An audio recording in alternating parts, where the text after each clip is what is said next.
Une quinzaine de mouvements indépendantistes venus de Mélanésie, Polynésie, des Caraïbes et des Antilles ont fait le déplacement à Bakou, capitale de l'Azerbaïdjan. Le groupe d'initiative de Bakou y a organisé le premier congrès des colonies françaises, un événement auquel Michael Forest, Marilyn Sakilia, Isabelle Bearouni ou encore Maria Isabella Lutovica ont participé. Une participation condamnée par les loyalistes et le Rassemblement qui demandent à l'État de prendre les mesures nécessaires pour que cessent ces manœuvres. On se pose beaucoup de questions. Est-ce que le modèle que ces élus indépendantistes souhaitent, c'est celui d'un pays qui ne respecte pas la démocratie, qui fait de l'épuration ethnique, qui massacre des chrétiens, qui ne respecte pas les droits des femmes, puisque 205 professions sont interdites aux femmes en Azerbaïdjan? Et puis, cette menace sur la croyance, sur la chrétienté. On voit que nos églises en Nouvelle-Calédonie commencent à brûler. Donc effectivement, cette attitude de certains élus indépendantistes nous inquiète à l'heure où en Nouvelle-Calédonie, on n'a plus que jamais besoin des élus pour s'occuper de la population et appeler au calme dans un contexte très difficile pour tout le monde. Une indignation également partagée par Calédonie Ensemble.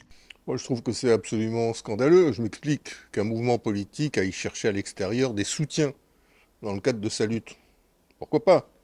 Mais que les indépendantistes aillent se vautrer auprès de l'une des plus graves dictatures de la planète. Dans les années 80, au moment des événements, lorsque Jan Séléné du FULK entretenait des relations avec la Libye de Kadhafi, l'Union calédonienne, avec Jean-Marie Tjibaou, avait condamné, je cite l'Union calédonienne à l'époque, le refus de cautionner tout pays qui soutient le terrorisme international. Force est de constater que l'Union calédonienne des années 80 n'est plus celle des années 2020. Et quand les dirigeants perdent leurs repères, les jeunes les perdent aussi. Il ne faut pas s'étonner aujourd'hui qu'ils brûlent des églises. Dans un communiqué, Isabelle Chamorro, Thierry Santa et Johan Lecourrieux ont dénoncé la présence de leurs collègues du gouvernement à ce congrès. Une participation de Michael Forest jugée intolérable, qui constitue une insulte et qui ne doit pas engager l'exécutif. Les trois membres demandent au président du gouvernement d'effectuer un rappel à l'ordre. De son côté, le FLNKS défend la présence de ses militants sur place. Ne sont pas partis au titre de leur étiquette d'élu, mais sont bien partis au titre du FLNKS, notamment Michael Forest, qui lui est secrétaire permanent en fait de la CREX, qui est un outil du FLNKS pour justement entretenir les relations extérieures avec nos soutiens à l'international. Et effectivement, Maria Ludovica, qui elle est une responsable de son propre parti. Quant à Isabelle Bearoun et Marilyn Sakilia, ce sont des membres de l'UC.